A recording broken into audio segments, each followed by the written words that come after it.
अच्छा भाई, आप बता रहे थे आप एक स्पाई के यहाँ भी रुके थे यार, वो क्या स्टोरी है? तो यार मैंने ऐसे बताया कि मैं राइड करता हूँ, बहुत बुलेट लेके घुस जाता हूँ कहीं पे भी। तो लद्दाख में एक जगह है हानले। हानले के बारे में आपने सुना होगा, गए हो आप हानले? नहीं भाई। भाई लद्दाख की सबसे वो खूबसूरत जगह है। अब जो लेह से हानले तक जाओगे ना, वो रास्ता बहुत ही ज़्यादा प्यारा है, सबसे सीनिक रूट। मैं भाई हानले पहुँचा। हानले पहुँचने के बाद मुझे जाना था Umling La. Umling La world highest motorable road है, 19,000 फीट पे। ठीक है। तो होता क्या है कि उस जगह पर अच्छा, हानले से उमलिंगला की दूरी 105 किलोमीटर है, तो मेरे को 200 किलोमीटर लगभग अप डाउन करना था एक दिन में। तो उसके लिए क्या करते हैं राइडर्स, जो अपना पेट्रोल लेके जाते हैं, साथ में स्पेयर पेट्रोल लेके। मैंने भी अपने बाइक में पीछे रखा हुआ था जेरी कैन पेट्रोल का। पर दिक्कत ये हो गई थी कि मैंने उस जेरी कैन को ना बाइक के पीछे बांध के नहीं रखा था, मैंने सिंपली उसमें डाल दिया था, पीछे जो लद्दाख करियर होता है। भाई लेके मैं पहुंच गया ऊपर, उमलिंगला पहुंचा। ठीक है। अच्छा, मैं एक चीज़ बता दूं, जो ये उमलिंगला टॉप है, ये माउंट एवरेस्ट का जो बेस कैंप है उससे भी ऊपर है। अच्छा। इतनी हाइट है उसकी, भाई इमेजिन करो। मैं भाई पहुंचा ऊपर उमलिंगला। वहाँ मैं जाके अपना मस्त सेलिब्रेट कर रहा हूँ। उसके पास में एक कैफ़े था, BRO कैफ़े, मतलब बॉर्डर रोड्स ऑर्गेनाइजेशन का कैफ़े था। वहाँ पे जाके हाथ मेरे पूरे फ्रीज़ हो रहे थे, हमें स्नोफॉल स्टार्ट भयानक वाले में जाके एक बड़ा तसला लेके पकड़ के बैठ गया था, गर्म तसले पानी का। वहाँ बैठा तो अंदर ही था मैं, कैफ़े के अंदर। थोड़ी देर के बाद जब बाहर निकला तब मैंने देखा कि भाई जो मेरे दोनों जेरी कैंस थे वो गायब हैं। अब मैंने सोचा था कि यार मैं ऊपर जाके ही पेट्रोल डालूंगा, मेरे पास पेट्रोल भी नहीं, जेरी कैंस गायब। अच्छा, वहाँ से उमलिंगला से मुझे 19-20 किलोमीटर और आगे जाके मैंने सोच रखा था कि एक डेमचौक करके गांव आता है। तो डेमचौक जो गांव है वो एक्चुअली उस टाइम पे 2-3 साल पहले की बात है, आधा चाइना में आधा इंडिया में। और चाइना इंडिया वाले पोर्शन पे भी क्लेम करता है अपना अच्छा। कि ये हम मेरा ही है, इंडिया ने इसको इलीगली ऑक्यूपाई किया हुआ है। तो मैंने सोचा था कि भाई मैं जाऊंगा डेमचौक। और मैंने एक ब्लॉग में पहले देख रखा था कि वहाँ पर जो चाइनीज़ साइड है, बीच में ना कोयुल नदी बहती है, नदी के साइड में चाइनीज़ का पूरा वो कैंप है। वहाँ पर उन्होंने बहुत हाईटेक कैमरा लगा रखे हैं भाई, इतनी तगड़ी सर्विलांस होती है कि आप अपने साइड पे खड़े हो तो आपके शर्ट का बटन देख सकते हैं, कितने बटन हैं शर्ट में। तो मेरा प्लान ये था, मैंने एक ब्लॉग में देखा था, मेरा प्लान ये था कि मैं उनको जाके झंडा दिखा के आऊँगा सालों को। देखो, अब उमलिंगला टॉप पर भाई मेरे पास पेट्रोल नहीं। वहाँ पे सारे राइडर्स, मुझे लगता है 3-4 लीटर ही पेट्रोल बचा होगा टंकी में। मुझे वापस भी जाना था हानले, 100-150 किलोमीटर अभी राइड करके। अब सारे वहाँ पे जो बाकी राइडर्स थे, मैं तो सोलो गया था, जो बाकी ग्रुप था वो बोले भाई चलो हमारे साथ, हम रास्ते में तुम्हारी हेल्प कर देंगे, ठीक है, हम मेरे से पेट्रोल हमारे से लेके चलना। मैंने बोला भाई नहीं, मैं तो जाऊँगा डेमचौक और जो होगा देखा जाएगा, मैं ये काम करके आना मेरे को। मैं भाई निकला, डेमचौक गया वहाँ पे जाके फिर सामने था उनका कैमरा, मुझे पता था कि इस जगह पे देखते हैं ये लोग। वहाँ पे आर्मी वाले थे, उन्होंने बोला कि यहाँ पर पूरा सर्विलांस होता है। मैंने उठा के झंडा लहराया, पूरी वीडियो उसकी, ठीक है, उनको दिखाया प्रॉपर। फिर जो पीछे मेजर साहब थे खड़े थे, वो बोलते हैं कि भाई तूने ये कर तो दिया, पर नेक्स्ट जो फ्लैग मीट होगी उसमें इस इशू को रेज करेंगे ये लोग। मैं बोला सर आप वो सब हैंडल करना खुद, अब मेरे को अपना पेट्रोल सॉर्ट आउट करना है। मैं वहाँ से भाई आया उमलिंगला टॉप पे वापस, जैसे उमलिंगला टॉप डेमचौक नीचे, मैं वापस आया झंडा दिखा के। अब मेरे को यहाँ से हानले जाना है 110 किलोमीटर। अब उस टाइम पर पेट्रोल नहीं, अब मैं जाऊँ भाई रास्ते में फंस जाऊँ, वहाँ पर बहुत ऐसे कम लोग जाते हैं। मैंने वहाँ पे पता किया तो किसी ने बताया कि यहाँ से 20-25 किलोमीटर आगे जाके एक कोयूल करके गांव पड़ता है, वहाँ गांव पे आज रात रुक जाओ, वहीं पर आपको पेट्रोल का इंतज़ाम हो जाएगा।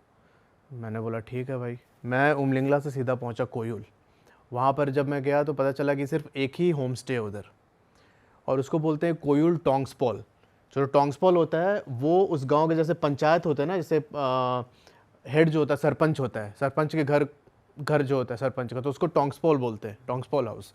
वहाँ पर पहुँचा और मतलब अंकल आंटी थे, बूढ़े हो चुके थे, उनसे मैंने बात की तो उन्होंने बोला ठीक है रह जाओ आज रात। वहीं पर मुझे पेट्रोल भी मिल गया। जब मैं वहाँ पर पहुँचा ना भाई, तो मेरे पहुंचने के 1 घंटे के बाद ही एक तो मेरे फ़ोन में चाइना का वो पकड़ने लगा, टाइम जोन पकड़ने लगा। 1 घंटे के बाद ही भाई एक IB का ऑफिसर आता है, इंटेलिजेंस ब्यूरो का। उसने मेरा पूरा चेक किया, बैग वैग खोल के सब कुछ एकदम, क्या है कहाँ से आ रहे हो, पूरी डिटेल ली। फिर उसके बाद मैं रहने लगा, मुझे समझ में नहीं आया कि भाई क्या हो गया, मतलब इतना क्यों पूछ रहा है। मेरे बोला ठीक है बॉर्डर एरिया होगा मे भी उसके वजह से। और तब जब मैंने वहाँ के जो होस्ट थे उनसे बात करनी स्टार्ट की तो भाई पता चला कि ये तिब्बत में स्पाई रह चुके हैं, इंडिया के लिए। अच्छा, वो अंकल। अंकल तो मैंने उनसे पूछा हुआ कि अंकल ये सब बता सकते हैं, बोले कि हाँ बता सकते हो, कोई दिक्कत नहीं है, इसलिए मैं रिवील कर रहा हूँ। तो एक्चुअली क्या था कि तिब्बत को चाइना ने कैप्चर कर रखा है। जो वहाँ पर चाइनीज़ आर्मी का कुक था, जो उनका पूरा उनके शेफ़ होते हैं खाना बनाने के लिए, तो वो उसमें एज अ कुक काम करते थे। अच्छा, और वहाँ से इन्फॉर्मेशन भाई आर्मी को, देते थे। तो मैं भाई रुका, उन्होंने बहुत चीज़ बताई मेरे को, कैसे कैसे इन्होंने किए कांड, वो तो मैं नहीं रिवील कर सकता, उन्होंने बहुत कुछ मुझे बताया कि इस तरीके तो से। वो उनका घर था आईबी ऑफिसर का? नहीं नहीं नहीं, आईबी भाई वहाँ पोस्टेड है, आईबी का तो पर वो चेक करने क्यों आए थे? वो चेक करने क्यों आए थे? उन्हें कैसे पता चला आपके बारे में? अरे यार गांव के अंदर मैं एंटर कर रहा हूँ, वो इतना सेंसिटिव इलाका, डेमचौक पे चाइना कैप ये करता है, वहाँ से एलएसी एकदम पास में है 10-15 किलोमीटर, तो भाई वो तो आएंगे ना चेक करने, उनके तरफ तो कोई स्पाई नहीं आ गया। हाँ, तो भाई ऐसे जो भी सेंसिटिव एरियाज होते हैं ना, वहाँ पे आईबी तो पोस्टेड रहते हैं अपने बिल्कुल। तो वो फ्लैग वाली चीज जो आपने करी उससे लेना देना नहीं था, वो कोई भी जाता तो वो करते ही चेक? हाँ फ्लैग वाले से, और ये भी हो सकता है कि भाई क्या पता वहाँ से आर्मी ने इंटेलिजेंस दिया हो कि भाई एक बंदा आया था यहाँ पे ऐसे घूम के गया, क्योंकि जब मैं वो फ्लैग वाला काम कर रहा था तब कोई नहीं था वहाँ पे, सिर्फ मैं था राइडर अकेले। हाँ हो सकता है। भाई ये जो पहली कहानी है वेस्ट बंगाल के एक छोटे से गांव की है, और ये स्टोरी मुझे भेजी है हमारे एक सब्सक्राइबर मृदुल ने। बहुत ही क्रिपी जिन हॉरर है, जो एक मुस्लिम फैमिली के साथ ये पूरी वारदात हुई है जो मैं आपको बताने जा रहा हूँ, ठीक है। तो होता क्या है कि वेस्ट बंगाल के एक छोटे से गांव में एक मुस्लिम फैमिली रहती है। वो जो गांव का लेआउट एक बार समझना कि बीच में मुस्लिम फैमिली का घर है, उसके जस्ट बाजू में प्लेग्राउंड है एक, उस घर के चारों ओर रास्ता जाता है, और उस रास्ते के आउटर में कॉलोनी बसी हुई है। उस मुस्लिम फैमिली का जो घर है, उसके घर के अंदर एक मस्जिद भी है। और होता क्या है कि ये लोग रोज़ अजान पढ़ते हैं, आसपास के जो गांव वाले वो भी आते हैं अजान पढ़ने के लिए। जब अजान ख़त्म हो जाता है, रात के 9 बजे से लेकर 12 बजे तक ये लोग ना एक दूसरे तरीके की अरेबिक अजान पढ़ना स्टार्ट करते हैं, जिसको बोलते हैं ज़िक्र, उसको कई लोग चिल्ला भी बोलते हैं। वो जब पढ़ रहे होते हैं तो बेसिकली वो पूरा प्रोसेस होता है जिन को बुलाने का।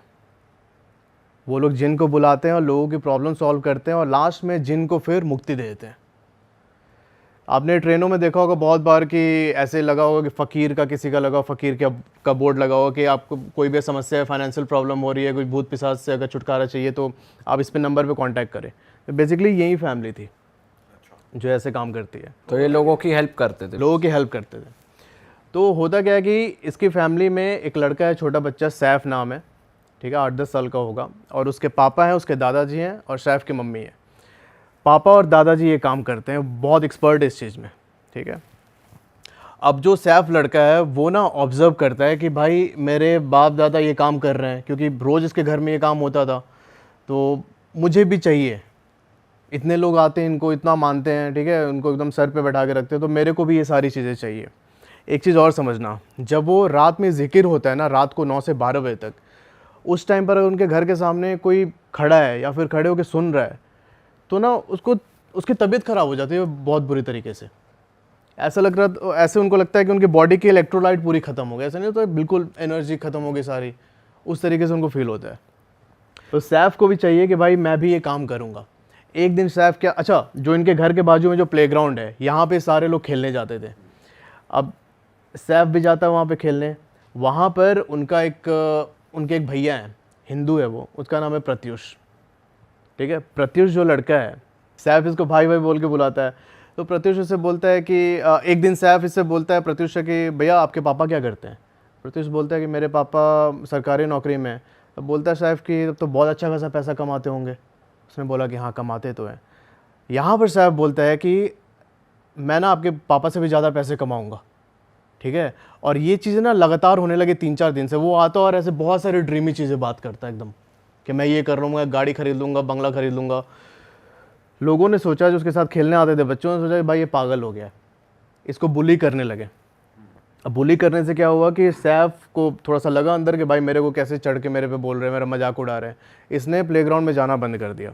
अब भाई ये अपने कमरे में बंद रहता पूरे टाइम। जो इनका घर था, जो मुस्लिम फैमिली का घर था, उसके बीच में आंगन है और आंगन के चारों साइड में कमरे हैं। तो उसका कमरा कॉर्नर में था, उसके दूसरे कॉर्नर पे उनके मम्मी पापा और उनके जो दादाजी थे उनका कमरा था। यहाँ पर सैफ ने क्या किया कि इसे ज़िक्र तो पता थी कैसे बोलते हैं, कैसे जिनको बुलाते हैं। भाई इसने रात को पढ़ना स्टार्ट कर दिया, वो 9 से 12 बजे के बीच का जो टाइम होता है। अब ये पढ़ के भाई बुलाता जिनको, ये करते करते इसको 38 दिन बीत गए, नहीं आया जिन। पर सैफ को पता था कि भाई जिन जो है इतनी आसानी से आता नहीं है, ठीक है, मुझे करना पड़ेगा और साधना करनी पड़ेगी। भाई ये और इंटेंस कर देता। और 2 दिन के बाद जब ये अपने कमरे में सो रहा था तो भाई साहब रात के कोई 1:30-2 बजे के आसपास इसे सुनाई देता है कि कोई इसके सामने खड़े होके ग्रॉल कर रहा है, गुर्राने की आवाज़ आ रही है। और ये चीज़ तब होती है भाई जब वो साधना के बीच में था। अच्छा। साधना करते करते उसको सुनाई देता है ग्रॉल कर रहा है, और ना जैसे उसने देखा इसे डर लगा भाई ये उठ के बैठ गया। कुछ दिखा नहीं उसको? नहीं था वहाँ पे। अच्छा। वो था वहाँ पे, पर दिक्कत ये थी कि उसने जो उस दिन की साधना थी वो कंप्लीट नहीं की। भाई बीच में उठ के बैठ गया ये। अब जब ये बीच में उठ के बैठा भाई, तो वो सामने से एकदम इसको देख के घुर्रा रहा है जिन। थोड़ी देर तक ऐसे ही रहा, घुराते रहा, उससे आई कांटेक्ट होती है इसकी। उसके बाद सैफ सो जाता है। नेक्स्ट डे से उसके जो कॉलोनी के लोग थे उन्होंने देखना स्टार्ट किया कि भाई ये अकेले छत पे जाता है शाम को, और वहाँ पे ना ऐसे रैंडमली किसी घर के सामने ऐसे करता है, पॉइंट आउट करता है फिंगर, ठीक है। ऐसा लग रहा था कि बाजू में कोई खड़ा है उससे बात कर रहा है। उस तरीके से ये कम्युनिकेट करने लगा जिन से।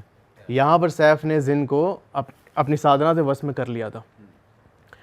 अब देखो भाई वो क्या करता है, उसको जब भी कुछ खाना होता उससे मंगाता, तो पैसे चाहिए वो उससे मंगाता, ला के देता सब कुछ।